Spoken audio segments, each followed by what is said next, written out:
Happy Friday, ladies and gentlemen, and welcome back. I'm your friendly neighborhood PM here to give you your top 3 market points of the week.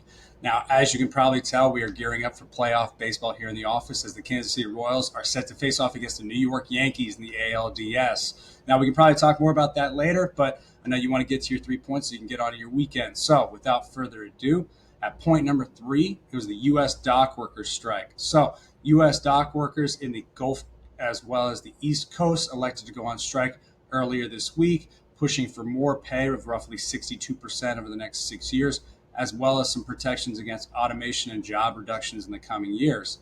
Now, the U.S. dock workers did decide to suspend their strike after only 3 days to give them time to renegotiate their current contract until January 15th. Now, this is very, very pivotal as these ports are incredibly crucial to the supply chain and the economy. So alleviating that and getting dock workers back to work really helps alleviate any supply chain issues that the economy would be facing, potentially reinflation, as well as soaring shipping rates as vessels piled up outside of these ports out in the waters. So point number 2, you've probably been seeing the news headlines, is Iran and Israel trading missile strikes over this past week. Now, earlier this week, Iran launched roughly 200 missiles at facilities in Israel as overnight Israel attacked Beirut.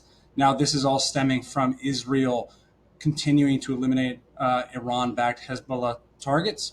So a lot of concerns right now that there could be an escalation of a more regional war in the area. That is why you've probably been seeing energy and defense stocks soaring this past week as the conflict has continued to put pressures on energy prices and raising concerns that the U.S. could potentially be pulled into the conflict as Israel's largest ally. So as this escalates, as further developments happen, we're going to keep you updated. But key takeaway there, especially for your portfolio, defense and energy stocks climbing as a result of the geopolitical tensions.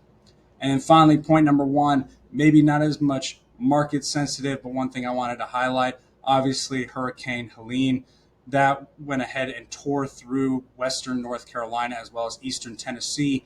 Hundreds have been announced dead as well as millions without power. So if you know of anybody in the area, if you know of anybody that knows anybody in the area, please check on them.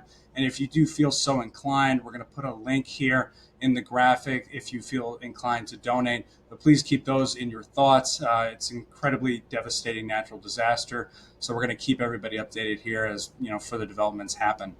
Now, that's our top 3 of this past week. What are we looking to for next week?